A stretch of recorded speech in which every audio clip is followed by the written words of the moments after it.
Good morning, Azeroth. It is the 30th of May 2025. Grab your morning beverage and welcome to the stream. Today we'll be grabbing up our puzzling cartel trip, puzzling cartel chip through LFR, as well as ending up some Gallagio rep as we go. Without further ado, let's get stuck in.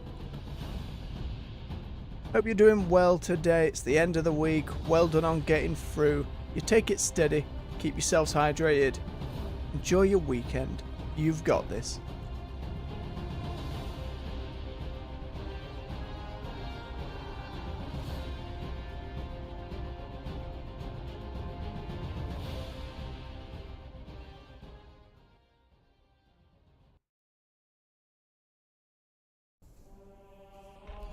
Right, let's get ourselves signed up.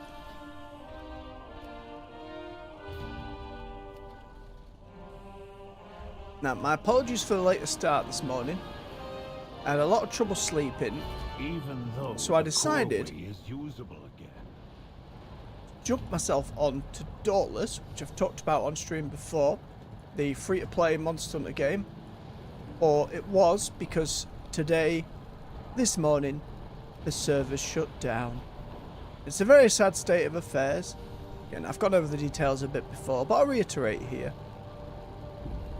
They were releasing out onto Steam after being on Epic on PC exclusively for a long time.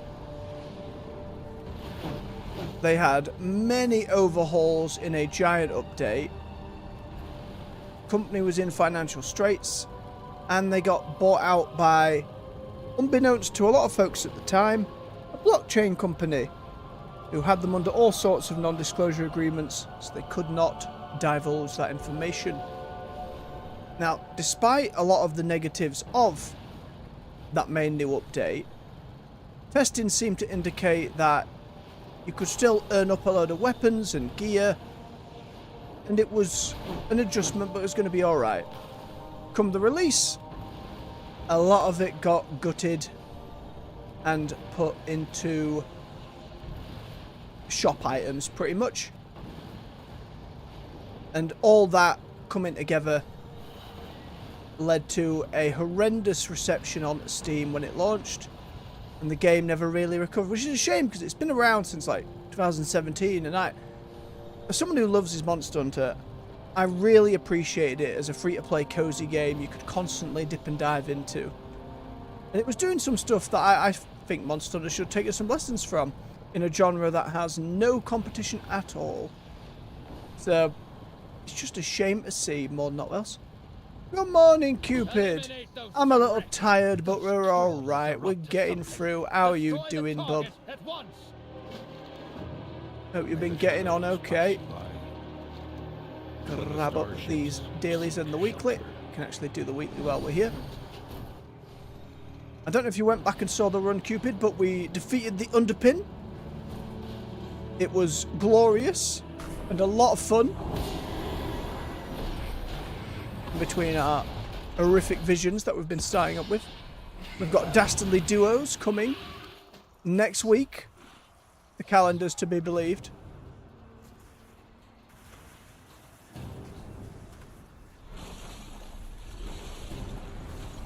It's Tuesday at 10 AM, which is weird because that's not patch day. But we'll take their word for it.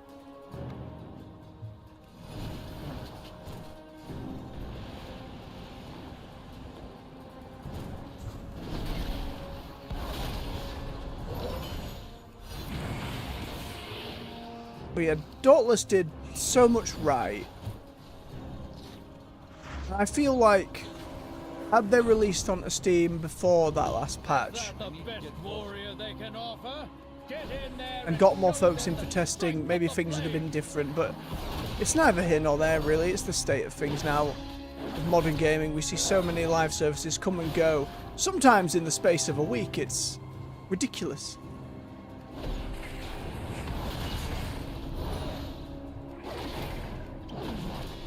But it just held a special place in my heart, so I wanted to grab up a chunk of footage and at some point hopefully make a video about it. No, I've not done any proper edited videos on the channel as of yet, but that's certainly one I'd want to push for at some point. It might not be anytime soon, but the option is there.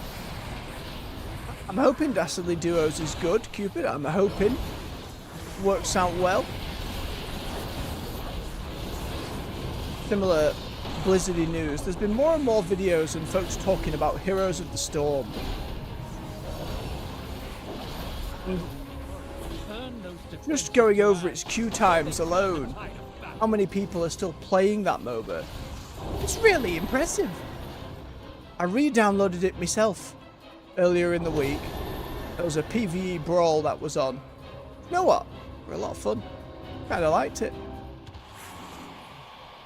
It's been a long time since I've played, but the trailer for BlizzCon next year was very Heroes of the Storm coded. It got me thinking, what if, under the banner of Microsoft, of course, who does not have a MOBA, what if they started putting Microsoft characters into that thing? Would you see a Master Chief in Heroes of the Storm? Some Marcus Phoenix? What else would you do? Cameo? A lady from there? Don't know, man. You couldn't do like Forza car. That'd be a step too far.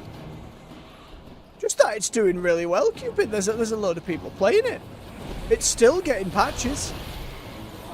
And again, it seems like we may well be in for a tease come BlizzCon next year.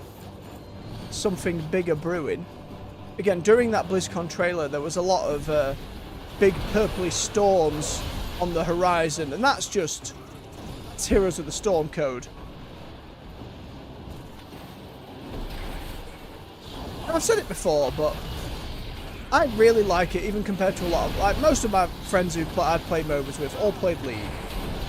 But I still preferred Heroes of the Storm. There were a couple bits in terms of feedback on abilities that I preferred in League, but a lot of aspects about Heroes I respected a great deal. Kind of wish more folks had gotten into it, but it was a wrong time, wrong place kind of thing. League and Dota were already doing so well. It was hard to carve out a path in amongst all that. But when they shut down and stopped patching, you know, it wasn't the game servers, it was the esports side of it, and major patches. But it'd be really fascinating to see if that game makes a comeback. Again, it's still doing very well. I mean, a comeback purely in terms of development team. There are too many injured on the field. Bring them the warmth, but the sacred... They haven't done like active development, but they still patch. They still do work on the game. And that's what I mean. It's just a big tease and rumor right now that it's getting set up to come back next year. Again, BlizzCon tends to be end of the year, September-ish. So we're a long ways off. That's not this year, that's next year. 2026. But I'd love to see it. I'd love to see it come back with proper development. Again, it's still fun. And on Game Pass they added like a heroic reinforcement bundle where you get a bunch of the heroes just given to you, which is a nice little bonus.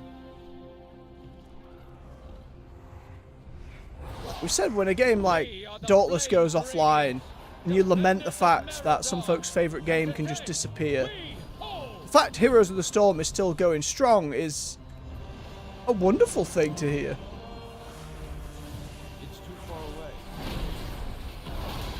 Now, it's still a MOBA, so I'm sure if you dare leave chat on, it might not necessarily be the most enjoyable thing, hugging in with people, but, you know, sure by that metric, League and Dota are worse. At least with HOTS, you kind of know what you're getting in for. I think everyone's there to have a little bit more of a laugh. Crazy team fights, objectives, not worrying about last hitting or buying items or any of that stuff. Which I build expression and skill expression in those things, but I never cared. I was happy to fight.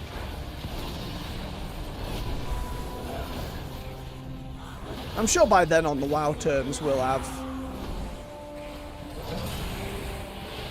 Last Titan discussions, some announcements around there. Midnight should well and truly be out by then. A few patches in maybe. I think judging by the timeline, Midnight should be April-ish? A little bit earlier, a little bit later, but around then.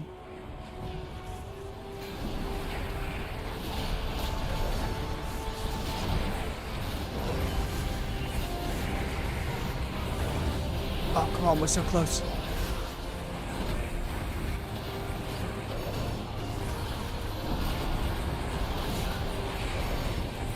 Well, if we go in and don't get it, we don't get it.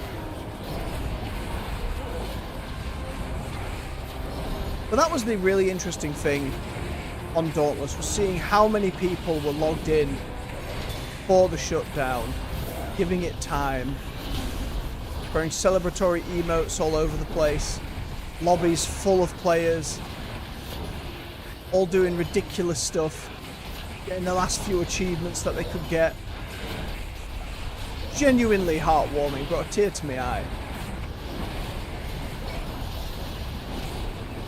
But I'd much rather a game was able to come back.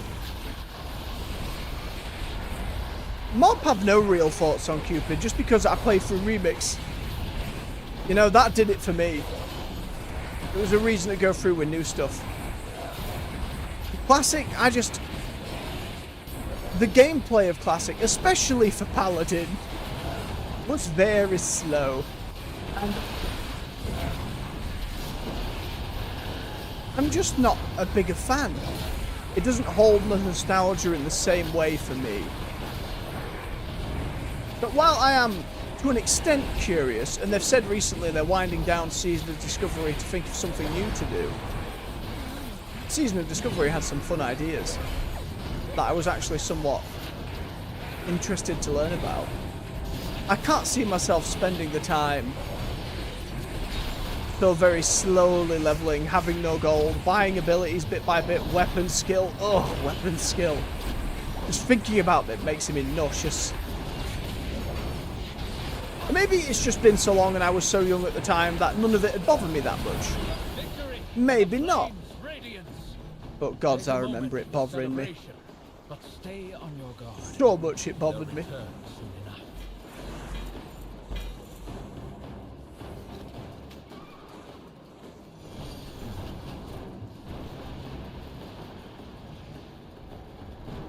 Yeah, that's not me shitting on the game. It's just not for me. Yeah, but Season of Discovery was kind of Classic Plus, wasn't it? You know, it had new and added content. And see, that's the thing, Cupid. This still feels like WoW to me. It's just the game's in a different place now. Because gaming and the world's in a different place. I don't think it needs to be so slowed down, necessarily. And again, Paladin was just not fun, really. Memory serves, it was hit your seal, it was hit judgment, it was hammer at 20%, and the bits in between that I have now were kind of non-existent. As far as I can remember. I'm well up for being wrong on that front. But again, I'm not gonna yak your yum. If you enjoy Classic and it feels like the WoW you want to play, I've got good news for you. You can.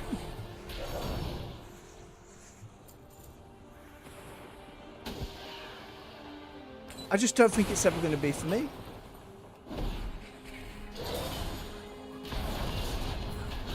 I mean, Classic's not going to get player housing, is it? It's a deal breaker already.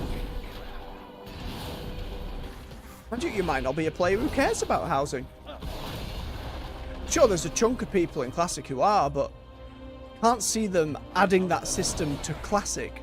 They might, because it's something that folks playing Classic probably would have wanted too. Who have been asking for housing in WoW for its entire lifespan. But there's a good chance that maybe they take that on board, or maybe some Classic that achievements, characters could get you some unique rewards in housing? Maybe?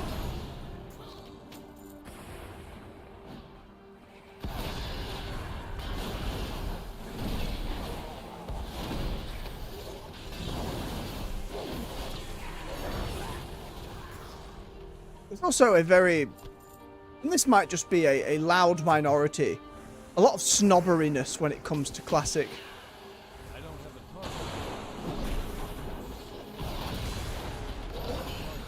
Which I don't like. Something about, oh, it's so much harder than the retail game. And I'm like, no. Everything just took longer. Like, and I don't know raids well enough if you could point to specific stuff, but I know them enough to be like, there's been some hard boss fights at the end. But time doesn't necessarily equate to difficulty. So that snobberiness kind of rubs me the wrong way about it. It's more like tribal bullshit. Oh no, don't get me wrong, Cupid. Hardcore does pique my interest a little more, because it's like, well, maybe I'd see how far I'd get. Probably get maybe to Westfall. No. Get to Elwyn, out of Northshire, pull a few too many Murlocs, get bodied, never play again. Probably go something like that. And I imagine the hardcore server's something they will just keep. Because, you know, pays for itself, I suppose. Enough people really enjoy it. And I love the idea of the mock garage duel. Where it is literally a fight to the death. Don't imagine many people do that on a whim, though. You know what I mean? God forbid anyone plays on a PvP server. That's a nightmare. That's terrifying. Not only can the Murlocs bring me down, but there could be some undead rogue come to kill noobs in the starting area. Nah. The rogue could have fun. I bloody wouldn't. I know, just round the corner. I've just pulled one. I've taunted one. Oh, there's 5 more.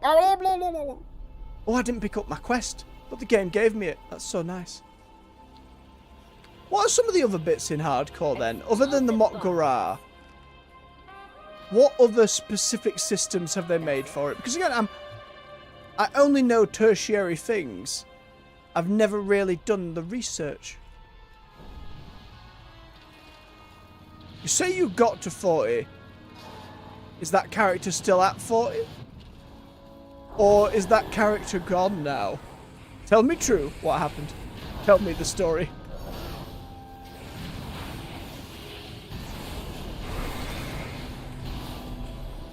Did they indeed perished? Have you wanted to make another one since?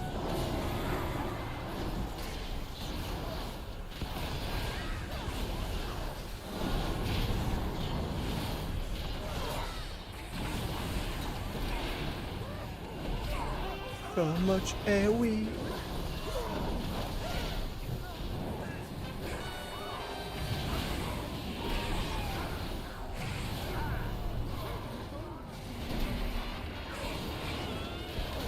Fell down the undersea lift. No, no, surely not. Oh, wasn't paying attention. That's what I get with no sleep. How on earth did that happen? Was it just an instinctual thing? Like you were running along and was like, eh.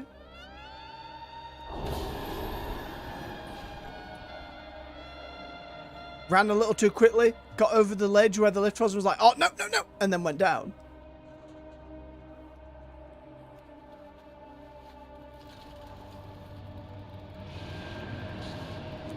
Fair enough. I imagine it is not, especially when raising a kid, that is not the most. I just want to chill and relax. Okay. A couple of I could understand. How have you lost 20? Make an alliance character. What's wrong with you? That's the thing about Orgrimmar and Undercity. That Stormwind doesn't have a lift. Doesn't need a bloody lift. You're fine. Don't need it. Don't want to miss it by a second. You drop and die. No. Thunder Bluff, there's another one. You know, sod all that. Let your human go to Stormwind. It's nice and safe. Dealing with any of that bollocks. Darkspear, we're just on an island. You go drown. I suppose if you're a gnome. I'd die in Mechagon, but I couldn't deal with that. That was, especially if I was streaming it. Could you imagine? Should forever. My stupidity. I'd lose my mind. Horde loves heights. It's strange, but you're absolutely right. They do. I wonder if that was genuinely part of the design decision at some point. You know, in the early days. I mean, the Draenei fly on a spaceship, but the damn thing's grounded.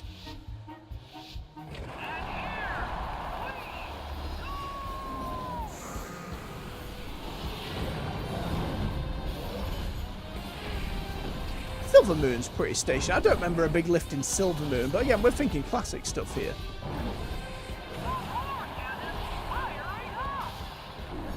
Audio's cutting in and out, you say? Is that voice and game? Just one or the other?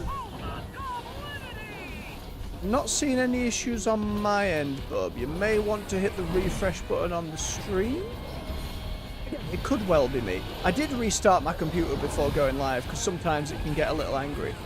But it seems to be okay. Sure it's not just my croaky throat this morning. I'll do a check when the stream's over.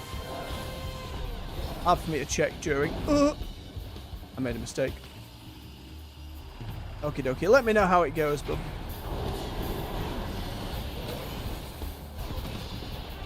Been to apologise for, but we've got to keep on top of these things. You never know. It's not like the early days of streaming where someone would come in and go, "Do you know your screen's black?" I'm like, "What do you mean?" "Oh, I've forgotten to press the button. Captures, like, puts game footage on front of the screen. God damn it. I've been playing for an hour and a half just chatting to a black screen. Nightmare." Fortunately, that hasn't happened for quite some time. I have a post-it note underneath my screen going, "Don't you forget. Don't you bloody forget. Make sure the footage is on the other screen."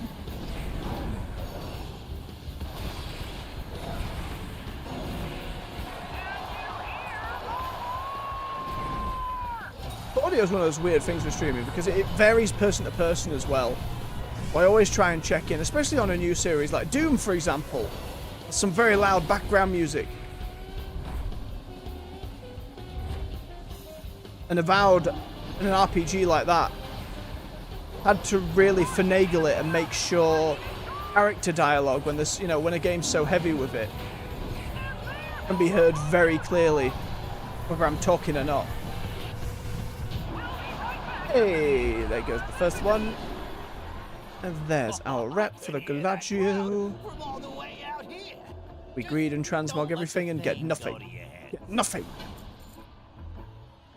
There's still a reason to be gearing up a little bit and to be going for our Valor Stones and all that. Again, Dastardly Duos coming out in a few days' time. Still unsure why it says Tuesday, but it says Tuesday. I imagine gear is going to count in there, so there is a reason to keep going. We are getting pretty close to capping stuff. Relatively.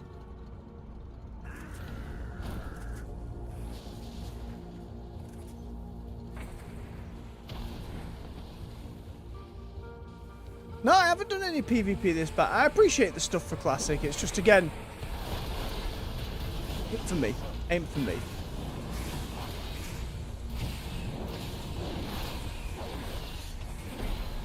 But I imagine stuff like Auction House and whatnot for hardcores probably can be pretty invaluable. But no, PvP has been more of a backseat. We may end up doing a little bit. It depends how much Dastardly Duos we end up getting into. And there's still a lot of horrific vision stuff that needs to be earned. It's just because none of the elite gear has been a colour palette that I want to gun for. Like all the other parts of the sets, I'll be happy to get down the line with marks of honour. You know, because there isn't any of the elite colour. You know, they're all gold and purple for the most part, or purple and silver. Ow, ow, ow!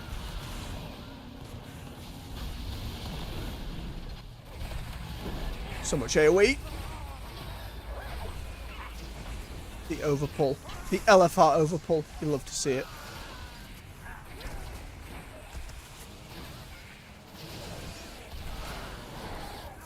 Oh no. I haven't seen this happen for the better part of 4 weeks.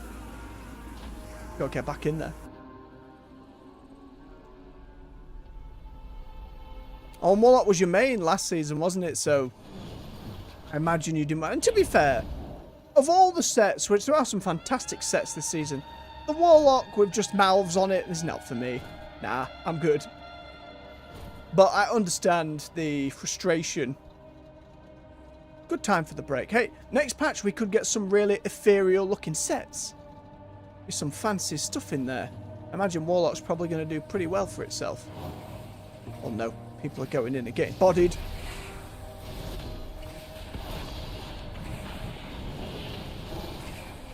There you go. Thank you, Druid. They do indeed, because there's no strategy here. Everyone is run, attack, attack.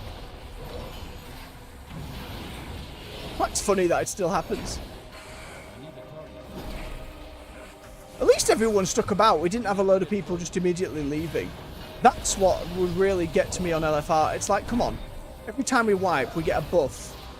If we wipe, not trash, of course, but if you wipe to a boss, you get a buff, which is 5% more damage and healing and health.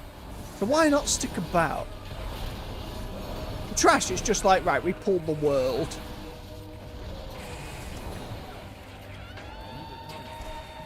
I think War Within did fantastic for its story, Cupid. I think War Within did an excellent job. It's not breaking the bank. We're not becoming suddenly Baldur's Gate 3, but wow, War Within did fantastic.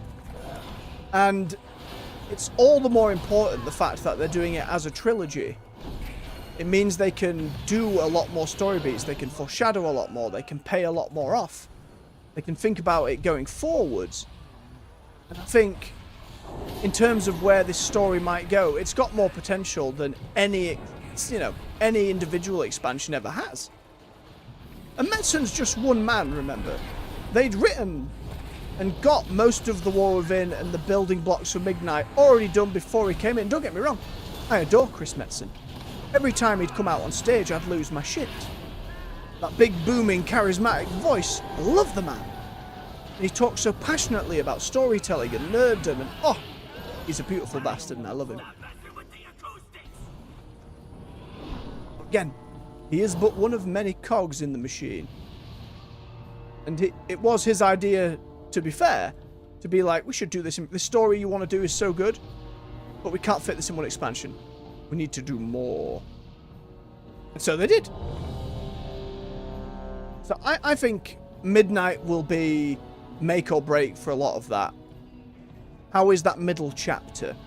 You know, can it keep us going through? Are we hyped for the ending? I mean, to be fair, even without Midnight, I'm hyped for the ending. We get Sargeras and Illidan coming back. That alone, we're going back to Northrend. Like, what more do you want? But that is also massive Illidan bias. Especially, like, I always loved Illidan. Warcraft 3 and Burning Crusade, but after Legion and his cinematics, and I am my scars, and breaking free and all that, oh, bloody gorgeous. The folks out there who watch me but don't play WoW, or come to this and haven't played Legion, which, to be fair, Legion Remix is coming out end of this year. They did confirm that at a PAX panel. It was, in fact, Legion Remix coming. But Illidan's cutscenes in that are absolutely delightful. Just marvellous stuff. wonder if he gets through Last Titan alive. Don't know if he will. Don't think Thrall will. Jaina will. Khadgar, it'd feel weird. Feel weird for Khadgar, given that he already faked out his death once. So killing him off seems a bit odd at that point. It's like, why did you fake out a death in the first place then, if he was going to die again later? That seems unnecessary more than anything else.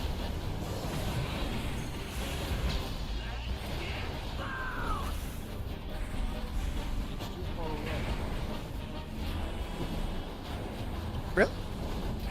You're not a fan of Xalatath? The majority of people love Xalatath, man. I think you're in the minority on this one.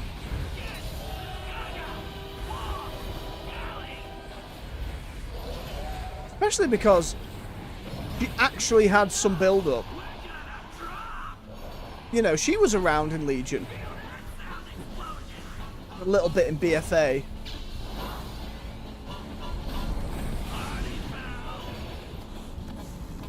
There is, in the next patch, in 0.7, some lore walking stories, which is a new thing they're trying. People have been very excited. I've noticed a few thumbnails going around. People are very excited at that. There's an Arthas one, there's a Xalatath one, and there's another one. I haven't looked into it because I don't want to be spoiled. I want to see that when it comes out. But apparently they go into some backstory there. That's very interesting. Yeah, I feel like... Well, no, because you use Garrosh as an example. Like, Arthas and Illidan had the benefit of coming from the RTS. Garrosh had its legacy as well, though, to be fair. Like, you've got to remember that there's a huge amount of legacy bias there. There's so much more to draw from. And they want the World Soul Saga and the Last Titan to wrap things up. So after Last Titan, whatever they want to do for WoW, that's going to be a big make or break. Right, can you now do new villains that aren't tied into anything, potentially? I think that's going to be a real test of skill for them. And I agree with that about Arthas. All the way through. Arthas was fantastic. Really, really engaging. Still mind-blowing that when they made the WoW movie, they didn't just go and make Arthas the movie. Beat for beat. Probably would have done better. And I've got a soft spot for that movie. I hate nearly everything to do with the humans, but the orcs were so wonderfully done.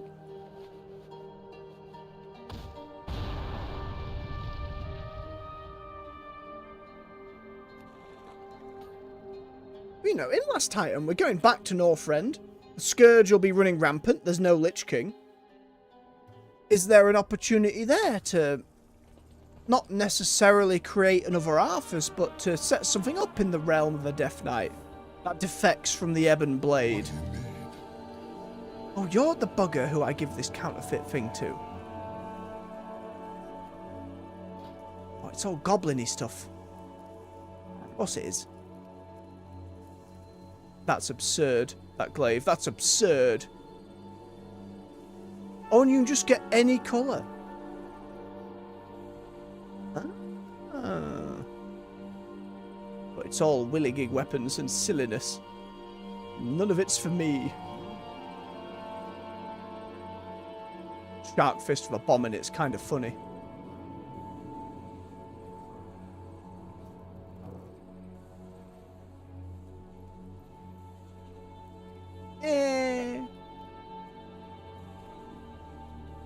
One-handed swords. They not have a two-handed sword. Nope. Sticks, dig through all that junk you see. Oh, god damn it. I need to go get to the fight. I can look at these another time. Couldn't whoop you little hooligans? I'll show them how we did it in my day. We're going to have to see how they pay off with it. That's the main thing. For this trilogy to work, they got to stick the middle in the landing. War Within's done well. It's not like changed the world, but it's done well. It's how it's all going to tie together. Do justice to a lot of those characters, because that was one of the things that Chris Metzen said in an interview. It was like, if we tried to do all this in one expansion, we would not be able to get all the characters that you need to see there. Like characters who logically would be there, because we'd have to make cuts somewhere. So now they have that opportunity. Will they make good on it? That is the question. As you say, I'm hopeful as well. I think they absolutely can. I think the WoW team as a whole is in a better spot than it's been for a very, very long time. You know, in a very long time. And I think that's pretty symbolic of Chris coming back. You know, he left just before all of the shit came out about their behaviour and the scummy crap that was going on within Blizzard. You know, take Activision out of the equation for a moment. He couldn't deal with all that. And, you know, he had a family, he was starting up himself. It was a lot. The fact he wanted to come back and was eager to come back and wanted to get this story sent off, and whether he sticks around after Last Titan I find unlikely, but he wants to bring it home. I think after everything the bugger's been through, that's pretty commendable.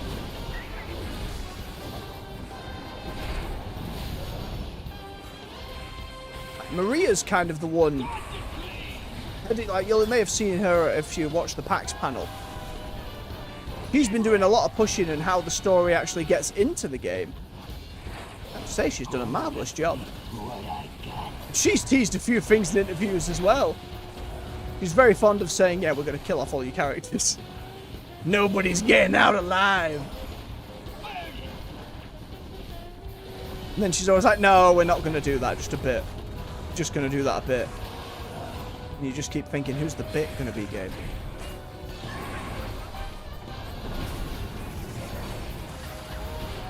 But it's more, as you were saying, it's that iconic villain stuff. And while Xal'atath certainly has done pretty well, and Iridikron from Dragonflight leading, like, he's going to be the big bad of Last, well, not the big bad of Last Titan, because that's going to be Amon Full. That's going to be the Titans. We're going to send them hopping.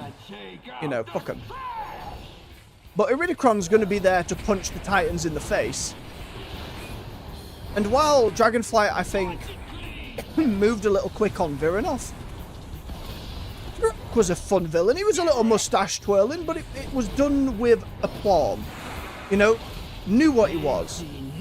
Absolutely knew what he was as a character. Whereas Iridikron... God damn it, the boss moved in the direction. I popped up, it's fine. But Iridikron still has a lot of good potential. He's a scary dude. Whether or not that can be translated into something truly memorable come Last Titan remains to be seen, but I suppose that's going to depend on how he interacts with the Titans when they get here, because his plan just seems to be, I'm going to make them come here and I'm going to punch them. Which is great if we get a literal cutscene where he just turns dragon and just punches Amon Full in the face. Delightful. Awesome. We'll have it. But if all the cosmic forces are out of the picture by then, or even, we've still got everything going on with the light. You know, Urel's alternate universe army of zealots killing innocents who do not worship the light. That's a bad time. That's something that we've got the Kingdom of Arathi. Just on another island. Surely that's not going to be handled this expansion. Or over this trilogy of expansions. I can't see a time we're going to get to a whole new continent in a patch. Oh my god, I rolled 100 on the Hearthstone. We get it. My god. As if.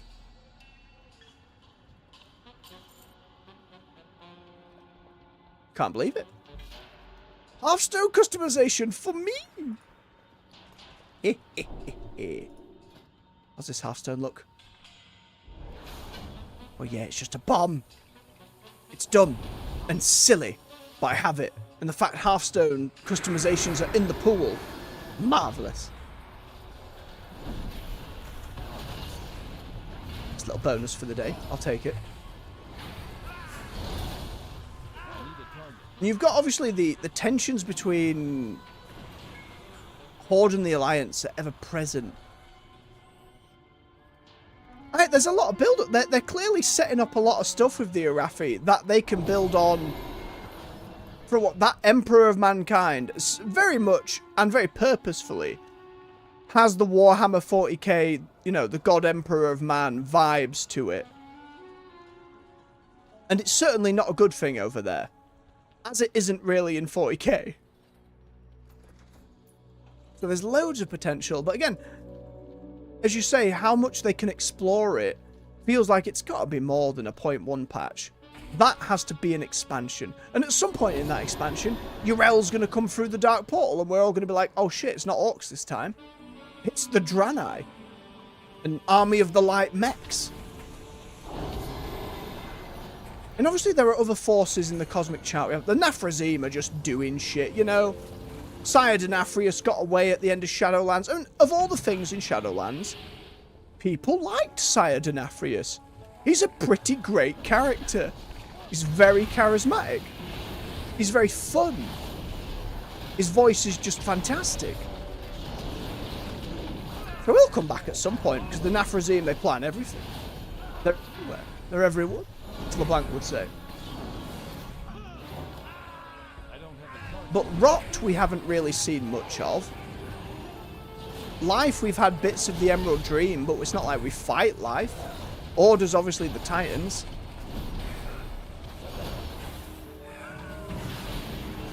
Hey, it was in like a follow-up patch, Cupid. It was, because, you know, he got trapped in that sword, in his sword, and he was being guarded by that Naru. As they were going to use the Naru to finish him off, the Naphrazim, the Dreadlords, they came and got him out. They got their leader out. The Dreadlords, you keep finding lore books over the years that they've infiltrated every cosmic order. Like, if you remember the Paladin Legion Order Hall had Lothraxion, that big light-bound Dreadlord.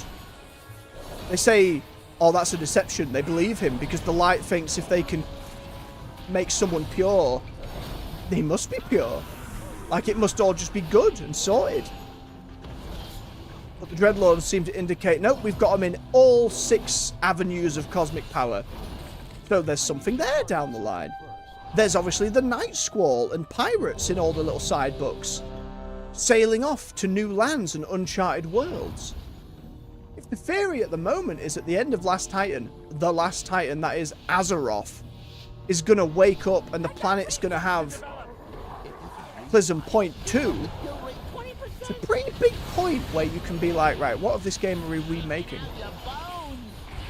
And then Death, we had in Dragonflight, there was that Knoll using the power of decay. Death. And we know that Xalatath got a bit of that from Gallacron and Iridicron.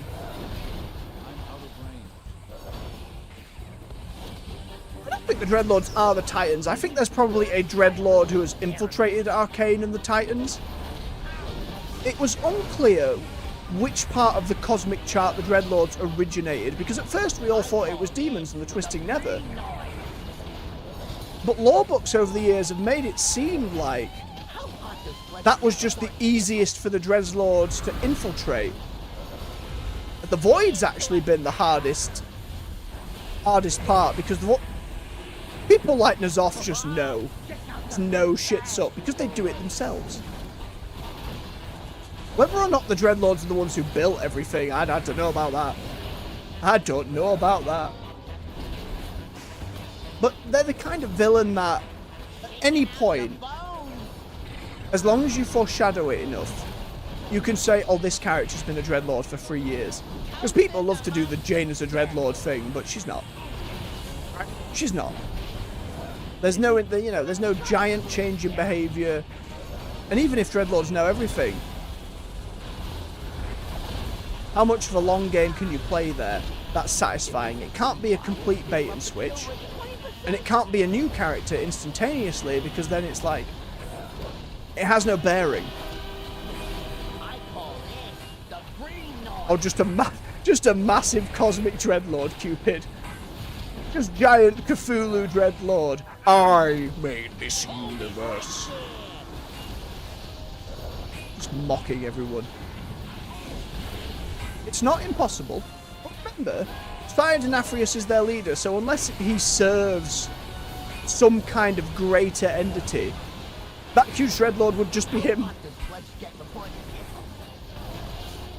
Well, champions, actually it is mine. You can all thank me for my excellent work. It'd be a fun thing to see. Yeah, we've got the light, we've got the dreadlords, we've got decay and rot, we've got life. There's a lot of stuff they could do. But it's to your point earlier, without the legacy of the RTS, because even Garrosh had that legacy from his father. You know, his story was built on the back of that. Is the plan then, before WoW gravitates towards whatever expansions come later, whatever WoW 2 might be, because I don't think they'll make a separate game and call it WoW 2. That's too much at this point, especially with housing coming. It'll just be like Cataclysm, again, in a way. Maybe bigger, if they can. Before that point, after Last Titan, does a Warcraft 4 come out? To build that story, to build those villains, to ensure they have that space outside of an MMO to really flourish.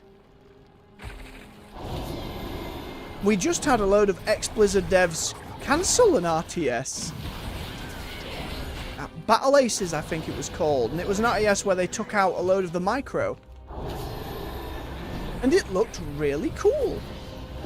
You were just basically counter-picking units and sending them down a lane, and it was an interesting take, trying to modernise the RTS in some way, but it got cancelled. And Stormgate's up and down all the time. They're a long way from launch. I don't know if they could figure out how to do a modern RTS. I don't know if any... Certainly no one has at the moment. Exactly. There's no money in it, as far as we're aware. I think the name Warcraft 4 has a better chance than most. You know, but I think that would go over better if Reforge hadn't shat the bed so much. But they outsourced most of that. They know they messed up there. Oh no, you're absolutely right. Age of Empires 4, for the month or so I played, was fantastic. And I didn't even get into the single player. We were just playing multiplayer shit. I loved it. I am hesitant, though, at calling a game dead. I think there is... Unlike Dauntless today, that is literally dead because they've turned the servers off. And there is no single player mode. You can't play that game anymore. It's gone. I get really almost triggered these days by how much stock everyone puts into, like, Steam chart numbers and player count numbers. Because then suddenly publishers and shareholders have put that stock there as well. So they won't make games that can't have 100,000,000 players playing all at the same time. And then you look at Baldur's Gate, you look at Witcher 3, you look at these games that are still selling. Like, Witcher 3 just passed, like, 60 million copies or something. I may be misremembering, but it did that this past week. And Claire Obscura, in 33 days, has sold 3.3 million copies. We don't need player counts. I mean, obviously for a multiplayer game, you need enough where finding a match takes less than 5 minutes, ideally. That's still pretty solid, Cupid. Like, one of my favourite games that I played over COVID was a free-to-play game called Century Age of Ashes, where it was like a PvP game where you flew around on dragons and murdered each other in the skies. Fantastic, I loved it. That game is barely in the... It's probably under the hundreds by now. But you could still find a match in under 3 minutes. Depending on, like, not if you went into ranked. But if you were just looking for the casual playlist, you'd find a game. And again, you'd get a lot of people saying, oh, Heroes of the Storm's a dead game. Well, you find a game in less than 20 seconds there. It's just how much is needed for a studio to make enough money, keep supporting a game, and to care for it properly. And with so many big live service bets, you know, seen all the stuff going on with Marathon lately. We saw everything that happened with Concord. It's a messy, messy business, but shareholders and publishers like that's where the money is. So we got to keep trying at the cost of every developer ever. Very upsetting. EA just cancelled a game made by some of the folks who made the Lord of the Rings, Shadow of War and Shadow of Mordor games. Fantastic games. Do you know what they were working on? Black Panther game. Marvel game. AAA. With the Shadow of War and Mordor stuff, but Black Panther. It got cancelled. Because EA want to focus on specific stuff, and what was the quote? It was like, we want to focus our attentions on... It's always the same bollocks. Right? It's always the same bollocks. Plenty of devs like Larian have proved you can do this without screwing over your developers. And the reports from the developers who made that, who were making that Black Panther game, was they're so sad people will never see it because they felt it was bloody amazing. EA just pulled that ripcord. It sucks. And then, there's hundreds of games every year we never hear about. And there are hundreds of games every year we never hear about that get released. Steam gets tens, if not hundreds, near a day. That might seem like hyperbole, but when you break down the numbers, you turn off your filters on Steam, there's a lot on there. There's a lot on there. And for a small indie game to break through the noise, let alone the big stuff, terrifying. You get your victory stories though. You see someone like Balatro, a solo dev, getting that game out there and doing so well, and it's amazing. It's wonderful. And you see Claire Obscura doing so well. A AA game, more and more over the years, like Space Marine 2 is another example. The AA bringing it back. That old 360 PS3 era game. Because we all love those, we do. Mainly because that's what we grew up playing. Those formative years.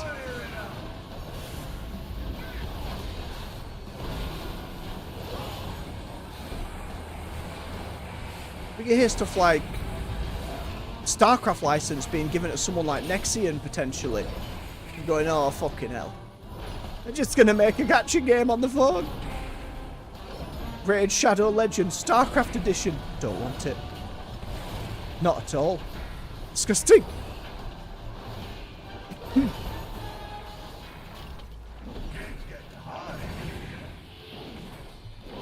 On the RTS front though, Phil Spencer, head of Xbox Gaming, talked a lot of good game initially, made some very shitty choices in recent years, but he was all for Warcraft coming back as an RTS.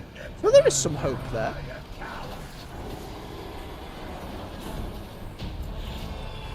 What, around the Switch 2, Cupid? There is the upping price point of Mario Kart World. I've heard that one. Nintendo's response of, oh, we're doing it on a game-by-game basis. On a game-by-game basis. Also, we're going to sell you this tie-in tour game to show you the controls. That's not quite a Wii Sports. That's not quite a Nintendo Land even on the Wii U. And we're going to charge, like, NIF. A price of a proper game rather than giving it free. Not good. Not good. But again, I think the bigger problem when you look at games and their pricing, is games have remained a similar price for so many years. I need to get closer. The cost of making them's gone up. Cost to developers has gone up. So, logically, the prices should go up. Problem is, as with anything else, wages haven't gone up. Both for developers making them and for consumers buying them. That's where the issue is. It's not on necessarily publishers raising the prices. Even in the best case scenarios where a lot of that ends up going to devs, which for the most part it won't. It's the rest of the world that needs to get itself in order. Oh no, I heard about that. The terms and conditions, like where you sign up and Nintendo are like, right, we maintain the right. If you do something we don't like, we'll brick your console from a distance. Some very harsh terms of service, Nintendo. You really don't want people emulating your shit this time, do you? Like, really don't. Alright, and the whole game card system, it just seems like a weird way to start pushing more and more towards what is happening. More and more people are using digital, less and less are using physical, but even so, there's some weird... Nintendo always go weird ways about stuff.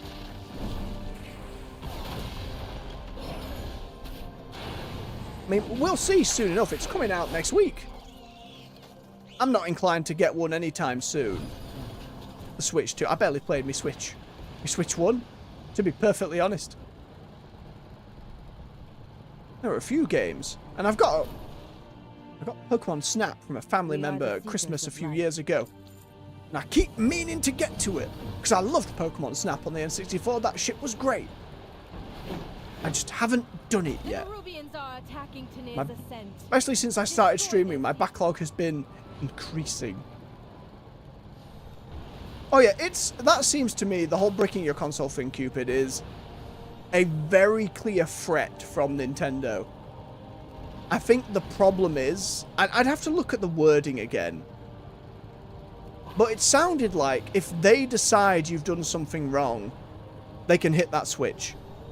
Right? So what if they just, in theory, don't like what someone said about a game or a review of their game? It's too far away. Now surely there'd be some legal finagling around that, and it wouldn't go that far, but when you leave the language that open, it can become troublesome real quick. Especially when it comes to video games and people doing... folks who would get into COD servers and still do on the PC from time to time and absolutely break shit. And how if you click on a map or do a thing or interact or pick up a gun, not just COD, just general stuff in games, how that can then flag your account as, oh, you're using some kind of hacked asset, you know what I mean? You're using the thing that is busted. And that has resulted in people getting banned in games. What's to stop someone doing something crazy like that on a Switch 2 game? You getting involved involuntarily, and then Nintendo going, ah, you accepted that, you picked up that gun, you joined that server, you know, we're going to turn your console, and just no more. Get wrecked. Like it's a slippery slope for sure. And Nintendo's lawyers are so very litigious and chomping at the bit all the time. You know, they're out for blood. Oh, Pal World. Pal World wasn't a game in a genre like the survival genre I'm not the biggest fan of. I respected that they just went, hey, it's Pokemon with guns. And more besides. But for Nintendo to gun for them for some of the craziest shit is wild. Like, to really finagle. Because it wasn't just like, oh, you're using a ball to catch creature. It was like you are riding on a creature. You have got this bird companion and you are riding it in the sky. Can't do that. They had to patch it and make it a glider. And you think, what the fuck are you talking about? When was that patented? Why? You scummy gets. Like we were saying with Shadow of War and Mordor earlier. Warner Brothers patented that whole Nemesis system. That organically growing enemies. Oh, 2 people got splat. A joy every time. A system that was ripe for taking into loads of genres. And they just patented it. And then did nothing with it. Did literally nothing with it. And that studio's dead now. You know, it sucks. There's no other words for it.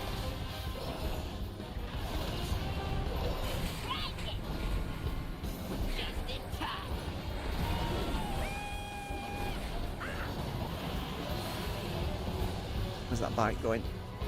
Hang on. There you are. But they remember the boss. It's fine.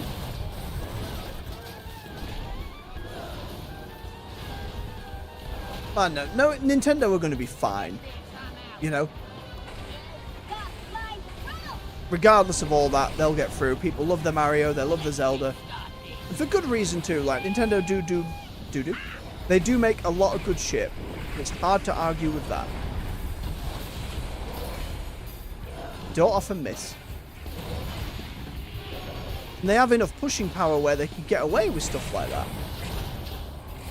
And to be so very litigious, and whatever ill will they garner pales in comparison how much they sell. You know, even that last Mario Kart, not Mario Kart, the last Mario Party sold like 10 million copies. That's something most games can only dream of. Wasn't meant to be that good a Mario Party. Mario Party is a pretty divisive game anyway. If you really want to start hating your family, play some Mario Party with them. Steal their stars, take their coins, sick boo on them. Disgusting behaviour. Find a random star in a hidden block as you're just walking around. Cry as some bugger has a magic lamp.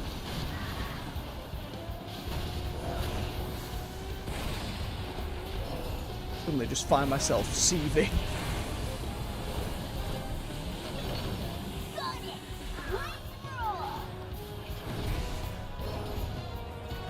Doing that Donkey Kong game, at least that's a little different. In fact, he's punching through the world and they've got kind of a voxel thing going on with destructible environments. Seems pretty ambitious. They've got a load of third-party support as well. Can't argue with that, especially when they've struggled with that in recent generations.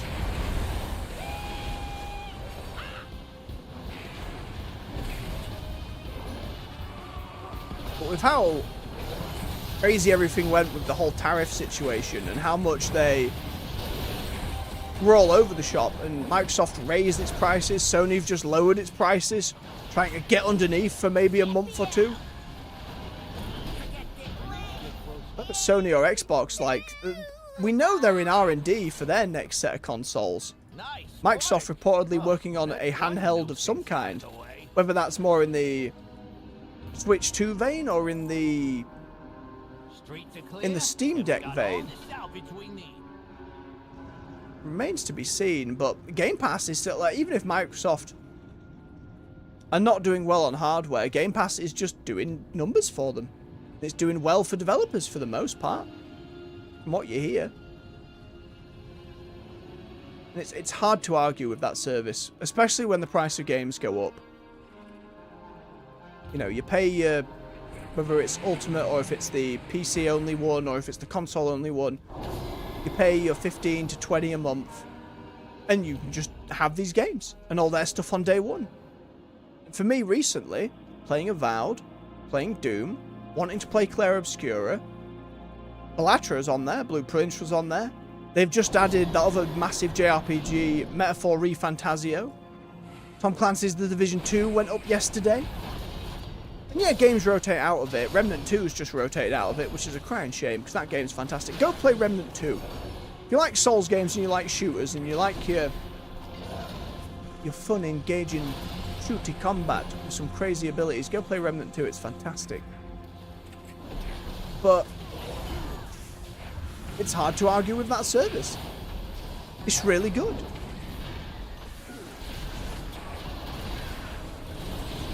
And where the alternative, if I wanted to stream those games, would be spending between 60 to 80 quid for each one, I wouldn't be able to do it at the moment. I just wouldn't be able to.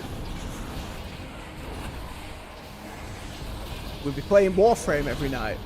Not necessarily a bad thing. I'm behind on Warframe right now. They've been doing some crazy shit as well. They did all that time travel stuff. Apparently there's a dating sim in there now. Warframe's one of those live service games that kind of goes against the mold. They have fair monetization for the most part. You can earn the premium currency. And there is so much content that is still relevant. It's insane. Obviously, one of the others in that space, you got EVE Online. But that might as well be Cthulhu themselves. You know what I mean? EVE Online is that unknowable to me. The few times I've been like, do you know what? I'm going to try it again. I might install it. And you start doing the tutorial and you start looking at your spaceship and you're looking at this gigantic fuck off Excel sheet of stats. And you're just starting to think, right, maybe I want to do this one. And then you get messaged. Would you like to join our organization? Friendly for new players, and we could do with some people, but first we're going to need your passport. We're going to need you to verify who you are. And you look into the stories behind that game. Long game infiltration between clans. Bringing down entire corporate structure and economies. Turning the tide of gigantic space battles with hundreds of players. It's a beautiful thing. Genuinely a beautiful thing. It's too much. It's too much for me. That's scary. That's some. If they're like, we need to know where you live, I'm out. You don't need to know where I live, actually. I just wanted to try your strange space game. Come to my house. But I will respect that game. Absolutely. Anything with that kind of permanence that has been around that long, gotta respect it. Folks who built my PC, every time I'd go in, whether I had an issue or needed new parts or anything like that, one of them always had EVE up on their off screen. And it was like they had a second bit of work going, you know. Documents and Excel spreadsheets on one, EVE on the other, and it was like, they look very similar, these, except one has a cool spaceship just kind of floating around in the middle. And they were never doing anything. Every now and then, right, the shop would just lean over, tap a few buttons, his ship would turn, a laser would go out, and then he'd go back to talking to me like nothing had happened. And this is the same PC shop where my introduction to these two fellas, when I got my first gaming PC, I must have been 16 at the time. Something like, it was a big deal. For me. And my dad took me in and he said, right, I've known these fellas for a long time. Been in this shop since the previous owner. We get on really well. And the younger one came over at me and he said, right, have you watched Lord of the Rings? You a fan of fantasy? I was like, yes, I am. I love Lord of the Rings. And he went, right, have you read them? I said, well, I haven't actually read the books yet. And right in front of me father, in the middle of the store, he just leant over and he, on the back of my head, just clapped me. And I'm stunned. You know, I'm 16. I'm not a violent person. I haven't been in many scraps, not even a real scrap. Sorry if that was a bit loud on the mic. I don't know how well that all got picked up. But I turned and look at my dad. My dad just went, he was right to do it. But I gotta say, And I've been good friends with him ever since. Something tells me this one's rigged. Although I'm sad to say, that little PC shop went out of business a year or so after COVID. Because with all the scalping that went on with all the graphics cards and stuff, they couldn't get hold of the supply, being a smaller retailer.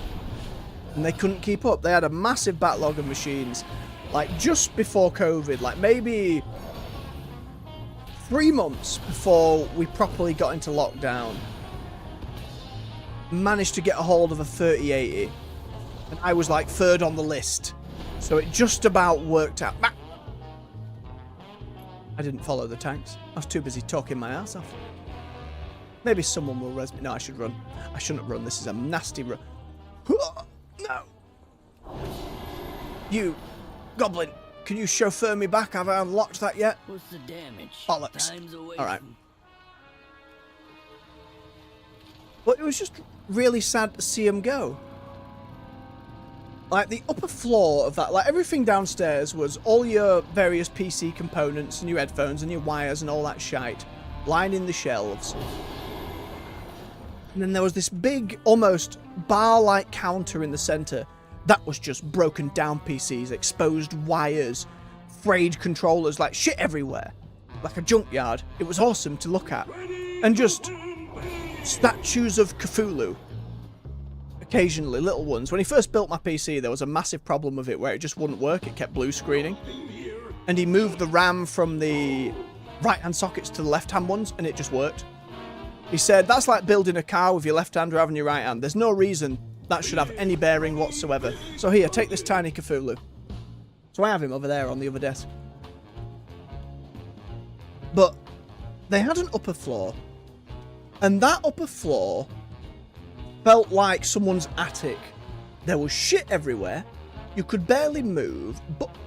But the walls were lined with medieval weapons. There was axes, and there was swords, and there was helmets, and there was shields, and there was halberds, and maces, and morning stars. And they said, oh, there's a place like a few streets down where we go and thwack each other with these on occasion. Not LARPing, what's the other word? Hemmer, I think? Or you take proper weapons and actually thwack each other? Nothing here, just smoke. Ow, ow. I'm not in the fight game, how can you do this to me? You son of a bitch. Well, I guess I just wait patiently and try not to die. So it was fascinating every time I'd go into that store. And I do miss them terribly. I need to reach out, to be fair, at some point. I have one of them on Discord. I gotta stop doing that. Can I target the boss? I can. We're alright. Sometimes people are kind enough to give you a res. Maybe if I hadn't released, it would have been fine. Oh, alas. Wait. We got this transmog sorted, by the way, after finally defeating the underpin, and I could release myself from grinding a gear set and looking hodgepodge to, right, achieved goal, do transmog. The idea was, well, we're doing ethereals next, probably. So I need some purple, but I want to keep the mythic shoulder. And I liked this mythic dragonflight mace we got from their fated season. And it all kind of works out. No. Don't smack me into a mob, please.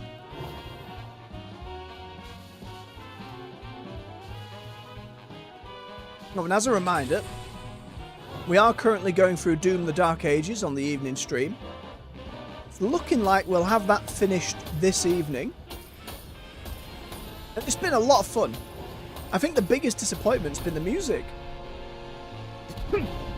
Because Mick Gordon did such a fantastic job on Doom 2016 and Doom Eternal. Like, really memorable tracks. That it was, after all the legal shit went wrong between him and id, and it was clear, oh, he's not coming back. Things went terribly. Whatever audio team had to follow that up, it was going to be a hard ask. It was going to be a big job. And while there's one or two that I'm like, oh yeah, I'm starting to feel it, nothing goes as hard as the prior two games, unfortunately. Which is such a shame because the combat goes hard. And it's... Doom 2016 was a lot of... not necessarily run and gun, but you were really pushing the battlefield in a way. And glory killing between enemies. And Doom Eternal, pardon me, was this mad dash of aerial stuff and swapping between your weapons and your chainsaw and your glory kills to feed each resource into each other. It put a layer of challenge on the combat rooms Like, you know, that combat puzzle, that was just a real step up. Dark Ages is a lot more forgiving, but that is a prerequisite of you have to be in the fray. You charge to the front, you start smacking shit, and you keep going, you keep pushing. And for me, that's beautiful. That berserker, reckless, get in there, no think, just go. So we slapped it onto like the 4th difficulty up, which is called Nightmare. And I've been having a great time with it. I've been getting battered about. Absolutely. But I've really enjoyed getting battered about on it. But it would just go that little bit harder if the music kind of went, just pushed me that little bit. Like on Eternal in 2016, when the music was going, you were getting into that flow state. It was just this head pounding, head banging along with it, and having a grand old time. With Dark Ages, it's like, oh yeah, no, I'm having that grand old time, and I'm smacking dudes, and I'm charging them with my shield. I'm using the super shotgun, and it's spinning around in my hand, and it's great. And then my ears catch the track, and I'm like, yeah, we're dun-dun-dun-dun-dun-dun-dun, but we're not really going for it. So it's a bit of a shame. But honestly, everything else aside from that, I've really enjoyed. The story's a little melodramatic. It's a little too much. When Doom 2016 was so much about the Doomslayer doesn't care about your story. He's here to kill demons. He's going to punch the exposition in the face, and he's going to keep bloody going. They've kind of gotten away from that, where the cutscenes and the breadth of story they're telling is just a little bit too long. Now, don't get me wrong. I play World of Warcraft. I'm here for the melodrama. I'm here for the silly fantasy tropes. I love it. So a lot of other folks have been a lot more critical of that element of the game. Or just skip cutscenes entirely. Which each to their own. But even I feel like some of these are running a bit long. You didn't quite need to go this far. The one yesterday we had, because we've gone to like the cosmic realm, eldritch horror, literally got eaten by Cthulhu, broke our way out of his stomach. The big bad monologuing demon took off my helmet because I was stunned. And he bitch slapped me with it, and I was like, huh, okay, this moment might have been worth it just for pure fueling my need for revenge alone. And, oh no, it's just a night off. I thought there was something else going on there. Sorry, I'm just being a nosy transmog beggar.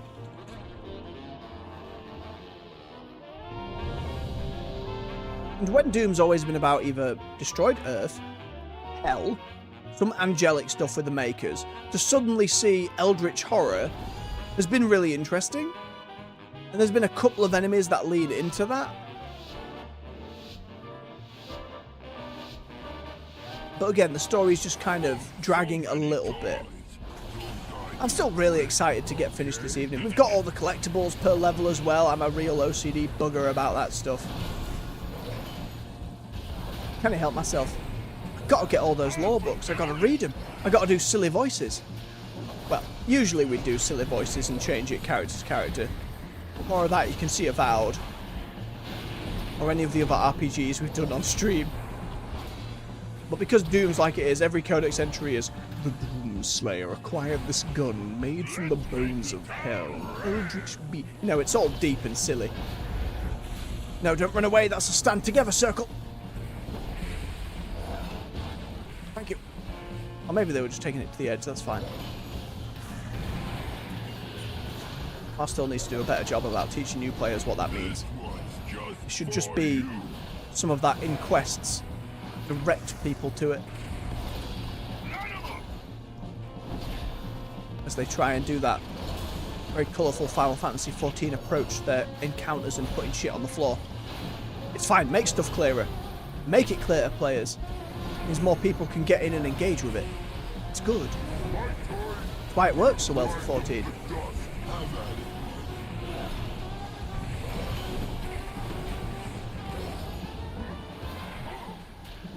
Still love this boss design.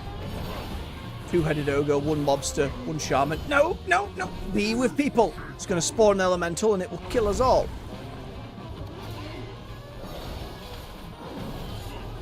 Don't stand in the shakedown. Love that. I hadn't even noticed before. The elemental has a hat. It's great. That's just great. We're out.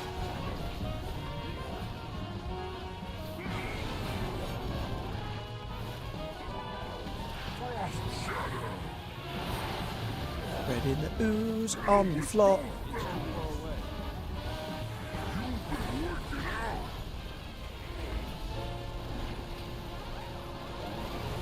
Nope, bubbling. Just have to run through the thing because there's gold everywhere. I've never seen the arena that covered. What's happening to that druid over there? Oh, they've turned to solid gold. Never seen that happen in this fight on LFR. Poor bastard.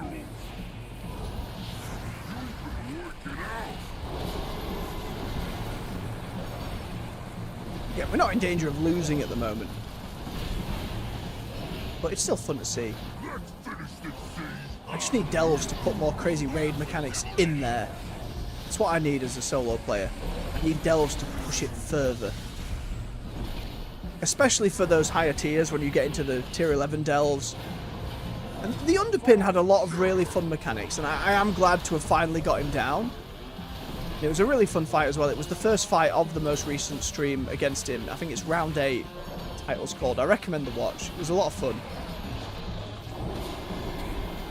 But I'd still love to see a more unique enemy, not just another goblin in a hat. And for Zekfir, not just this big Nerubian model we've seen elsewhere. Actually make it a unique boss like you would a raid or some dungeons, you know? If it's going to be a pillar of the game that stands with those, you need to give it its due there. And I just want more crazy mechanics. But again, with everything they've talked about gunning for some of the more... What's the word I'm looking for? Invasive might be too strong a word, but the add-ons that pull a lot of data that they want to get away from. Your deadly boss mods. That kind of thing. The arena stuff, where you can see your opponent's cooldowns that they've cast, they want to get rid of those. Which I think is great.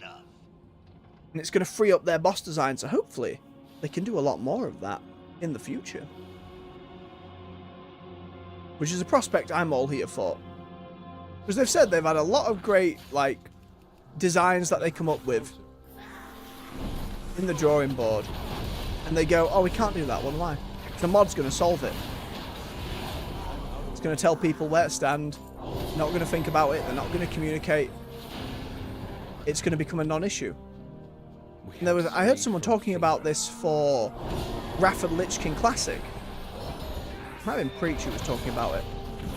Where Queen Lanafel, remember the vampire lady? Not vampires, what are they called? The Saylin? Sanlane? Sanlane. I think that's the name of the wild vampires.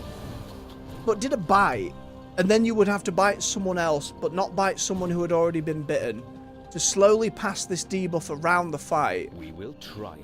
But for Classic, because all these mods are out these days, that weren't necessarily there then, it just tells you who to bite. It just tells you who to bite, where to stand. So you see how that kind of... It takes away both the cooperative nature of it and the design possibilities.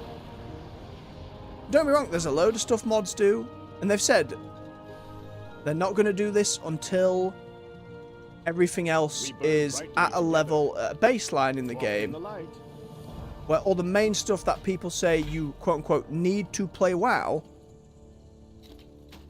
is somewhat baseline. You know, they're starting to do it with this cooldown manager, they're starting to do it with the rotation helper. Just building that out more.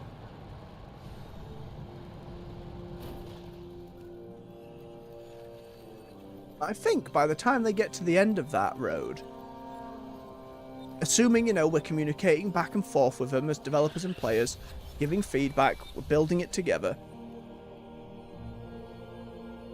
that it will just lead to a better game overall. I know people don't like the prospect of things being taken away from them, but I've never liked the thought that, oh, if you don't play with add-ons, you're playing the game wrong. I'm doing fine. Gotten my elite PvP sets, I've killed the Underpin. The bit of the game I want to do, and I want to play, I'm doing great. Maybe in your mythic runs and your mythic raids, it's like, right, You're a part of this group, you need Yeah? these add-ons. What You're do part you of this want? guild, you need these add-ons. Sure. Be careful out there. I can understand when you're getting really pushing it, because as difficult as the underpin was, it was still just me. Other people aren't relying on me to kick those bombs into those mechs perfectly every time. How did I get singular 1 honor? That's great. Just 1 honor. Oh. Bear that forever. Right. On Monday, we'll probably do our delves. Bran have his delve quest? No, he doesn't have his delve quest. Alright. I think for the morning then, we'll call that a day, and I will say thank you very much for watching. If you've enjoyed yourselves, don't forget to hit that like button. Helps push the video through the algorithm so more folks come hang out, play some games with us. Subscribe for more content here on the channel on the weekdays. We tend to be here at 9 AM GMT with World of Warcraft, and between 4 and 6 in the evening we start up with other games. Currently, of course, Doom the Dark Ages, and next week we'll probably be getting on to Elden Ring Night Reign. See how soloable it is, and if we've got any mates who want to jump on, give it a go. And probably Clair Obscura after that, maybe an indie game in between. We'll see how we get on. We even find playlists to all the games we've already covered right here on the channel to binge to your heart's content. So until next time, folks, thanks again to all those who come along live. Much love, take care, enjoy your weekend, and bye-bye.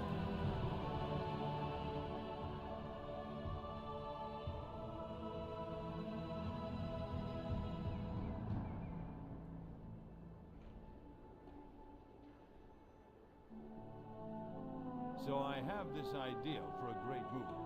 It's about two gnomes who find a bracelet of power, and they have to take it to the burning steps and cast it into the cauldron. They form the Brotherhood of the Bracelet. Along the way, they're trailed by a murloc named Gotham, who's obsessed with the bracelet, and 9 bracelet boogeymen. It could be a 3-parter called Ruler of the Bracelet. The first part would be called the Brotherhood of the Bracelet, followed by a couple of towers, with a climactic ending called Hey, the King's Back.